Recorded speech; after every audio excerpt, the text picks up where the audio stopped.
Good morning friends. આજે આપણે chapter 10 સદિશ બીજગણિત વેક્ટર એલ્જીબ્રામાં MCQs for good set and Gujarat board જોઈશું. 6 એમસીક્યુ એ લખ્યા છે, એમાં રકમ વાંચીશ એટલે મને જવાબ ખબર પડી જવાનો છે. ઓકે, પહેલું માર્ચ 2016 માં પૂછેલું છે આઈ કેપ વત્તા જે કેપ, તો એને આપણે એ સદિશ કહીશું, તથા જે કેપ વત્તા કે કેપ તો એને આપણે બી સદિશ કહીશું. વિકર્ણો વાળા સમાંતર બાજુ ચતુષ્કોણનું ક્ષેત્રફળ ખાલી જગ્યા છે, તો આઈ કેપ જે કેપ અને કે કેપ એ એકમ સદિશ છે, નોટ ઇક્વલ ટુ શૂન્ય સદિશ, બિલોંગ્સ ટુ આર ક્યુબ. તો કોઈ પણ બેના તમે સરવાળા કરતા જાઓ અને બે સદિશ બનાવો, એ સદિશ અને બી સદિશ. તો એ સદિશ અને બી સદિશ જો વિકર્ણ સદિશ હશે તો સમાંતર બાજુ ચતુષ્કોણનું ક્ષેત્રફળ √3/2 આવવાનું છે. તો પહેલા એમસીક્યુ માં જવાબ એ આવશે. ત્રીજા એમસીક્યુ માં જો તો જે કેપ વત્તા કે કેપ તથા આઈ કેપ વત્તા કે કેપ વિકર્ણ સદિશ વાળા સમાંતર ચતુષ્કોણનું ક્ષેત્રફળ તો એ આવશે √3/2. પાંચમો એમસીક્યુ જો તો આઈ કેપ વત્તા જે કેપ તથા આઈ કેપ વત્તા કે કેપ વિકર્ણો વાળા સમાંતર બાજુ ચતુષ્કોણનું ક્ષેત્રફળ એ √3/2 થશે. ખ્યાલ આવે છે? ઓકે, હવે પહેલા એમસીક્યુ માં જે સદિશ છે એ સદિશ અને બી સદિશ એ જ છે, પણ એ સબાચરની પાસેની બાજુના સદિશો છે. તો સબાચરનું ક્ષેત્રફળ શું આવશે? તો એ આવશે √3. ચોથા એમસીક્યુ માં જે કેપ વત્તા કે કેપ તથા આઈ કેપ વત્તા કે કેપ છે, બરાબર છે. ત્રીજા એમસીક્યુ ના સદિશો છે, પણ એ કોણ છે? સબાચરની પાસેની બાજુના સદિશો છે. તો સબાચરનું ક્ષેત્રફળ કેટલું આવશે? √3. આઈ કેપ અને જે કેપ તથા આઈ કેપ અને કે કેપ એ બંને સદિશો પાંચમા એમસીક્યુ ના જ છે, પણ આ બંને સદિશો કોણ છે? સબાચરની પાસેની બાજુના સદિશ છે. તો સબાચરનું ક્ષેત્રફળ કેટલું આવશે? √3. આ તમારે યાદ જ રાખવાનું છે. ઓકે, અને પછી આપણે એની રાઇટિંગમાં જોઈ લઈએ કે રાઇટિંગ કેવી રીતે થશે. ઓકે,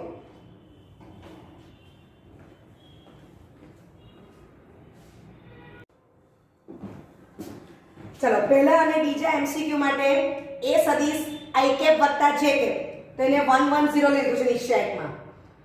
પહેલા અને બીજા એમસીક્યુ માં બી સદિશ એ જે કેપ વત્તા કે કેપ તો 0 1 1 લખાશે, બરાબર છે. તો નિશ્ચયકમાં પહેલી હાલ i cap j cap k cap લખી દીધી. તો a ક્રોસ b નું તમે સાદુરૂપ આપો તો શું મળે છે? યામમાં 1, -1, 1.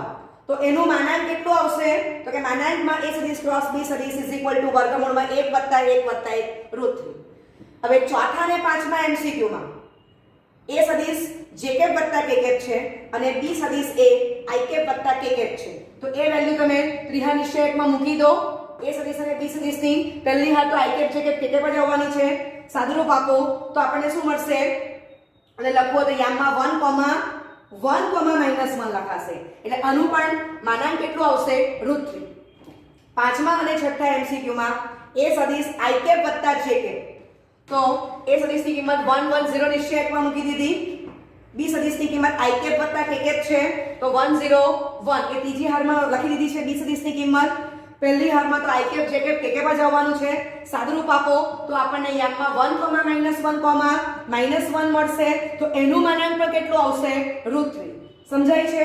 ઓકે, હવે એ સદિશ બી સદિશ નોટ ઇક્વલ ટુ શૂન્ય સદિશ, this belongs to R cube. તો વિકર્ણ આપેલા હોય એ સદિશ અને બી સદિશ તો સબાચરનું ક્ષેત્રફળ એટલે કે સમાંતર બાજુ ચતુષ્કોણનું ક્ષેત્રફળ = 1/3 માનાંકમાં એ સદિશ ક્રોસ બી સદિશ, બરાબર છે. તો એ આપણને શું મળે છે? 1/2 બ્રેકેટમાં √3 ધેટ ઇઝ √3/2. તો પહેલું એમસીક્યુ, ત્રીજું એમસીક્યુ, પાંચમા એમસીક્યુ માં આપણને √3/2 આન્સર મળશે, રાઈટ. હવે એ સદિશ બી સદિશ નોટ ઇક્વલ ટુ શૂન્ય સદિશ, this belongs to R cube એ પાસેની બાજુવાળા સબાચરનું ક્ષેત્રફળ = માનાંકમાં એ સદિશ ક્રોસ બી સદિશ. તો આપણને આન્સર મળે છે √3. ખ્યાલ આવે છે? ઓકે, લખો.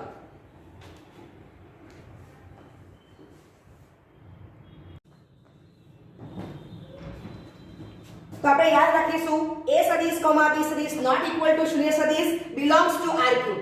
હવે i cap j cap k cap એ નોટ ઇક્વલ ટુ શૂન્ય સદિશ છે તો તમે કોઈ પણ બે એકમ સદિશનો સરવાળો કરો એ નોટ ઇક્વલ ટુ શૂન્ય સદિશ જ આવવાનો છે બરાબર છે ઓકે તો એનાથી આપણને ત્રણ કેસ મળે છે તો ત્રણ કેસમાં માનાંકમાં a સદિશ ક્રોસ b સદિશ √3 આવે છે એવું આપણે રાઇટિંગમાં જોઈ ગયા છે સમજાય છે ઓકે તો ત્રણ સદિશમાં a સદિશ ક્રોસ b સદિશની વેલ્યુ ડિફરન્ટ છે પણ માનાંક બધાનું કેવું આવે છે સરખું તો આપણે યાદ જ રાખીશું કે i cap j cap k cap not equal to શૂન્ય સદિશ અને કોઈ પણ બે એકમ સદિશનો સરવાળો કર્યો હોય અને a સદિશ અને b સદિશ બનાવેલા હોય તો આ ત્રણ કેસ બનશે એ પ્રમાણે બનાવેલા હોય તો માનાંકમાં a સદિશ ક્રોસ b સદિશ √3 જ આવવાનું છે a સદિશ અને b સદિશ જો વિકર્ણ હશે સબાચના તો એનું ક્ષેત્રફળ 1/2 માનાંકમાં a સદિશ ક્રોસ b સદિશ ધેટ ઇઝ 1/2 √3 આવશે ક્લિયર ઓકે અને a સદિશ અને b સદિશ નોટ ઇક્વલ ટુ શૂન્ય સદિશ એ જો સબાચની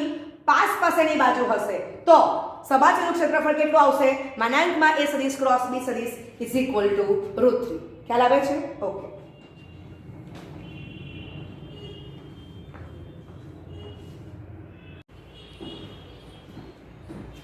ઓકે હવે બીજા 6 MCQ બનાવ્યા છે ત્રણ કેસ છે તો એ સદિશમાં હું શું પસંદ કરું છું i cap minus j cap બીજા કેસમાં j cap minus k cap અને ત્રીજા કેસમાં i cap minus j cap જ લીધું છે સમજાય છે ઓકે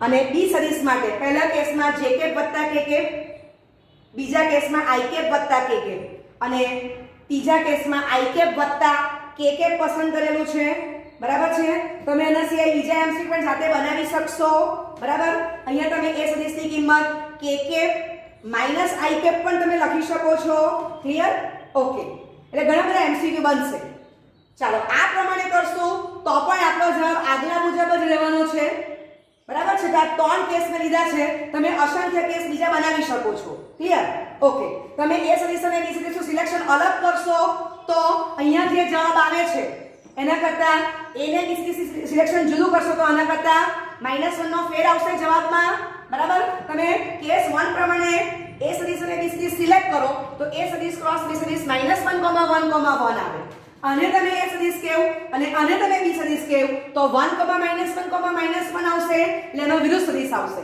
સમજાય છે ઓકે એ પ્રમાણે કેસ 2 કેસ 3 તો a ક્રોસ અને b ક્રોસ શોધી દીધું છે તો પ્રત્યેકમાં માનાંકમાં a સદિશ ક્રોસ b સદિશ કેટલો આવશે √3 જ આવશે બરાબર છે તો a સદિશ અને b સદિશ નોટ ઇક્વલ ટુ શૂન્ય સદિશ ધીસ બિલોંગ્સ ટુ r3 એ સબાચના વિકર્ણ હોય તો એનું ક્ષેત્રફળ √3/2 જ આવવાનું છે a સદિશ અને b સદિશ નોટ ઇક્વલ ટુ શૂન્ય સદિશ બિલોંગ્સ ટુ r3 તો a સદિશ અને b સદિશ જો સબાચની પાસની બાજુ હોય તો સબાચનું ક્ષેત્રફળ એ √3 થશે સમજાય છે ક્લિયર એટલે અહીંયા તમારો એક સદિશ એ એકમ સદિશની બાદબાકી લીધી છે અને બીજા સદિશમાં એકમ સદિશનો સરવાળો લીધો છે તો પણ જવાબમાં કોઈ ફરક પડતો નથી બરાબર તમે જેવી રકમ વાંચો એટલે ફટાફટ લખી દેવાનું છે કે જો a સદિશ અને b સદિશ વિકર્ણ સદિશ હશે તો સબાચનું ક્ષેત્રફળ √3/2 અને a સદિશ અને b સદિશ જો સબાચની પાસની બાજુના સદિશ હોય તો સબાચનું ક્ષેત્રફળ √3 આવશે ઓકે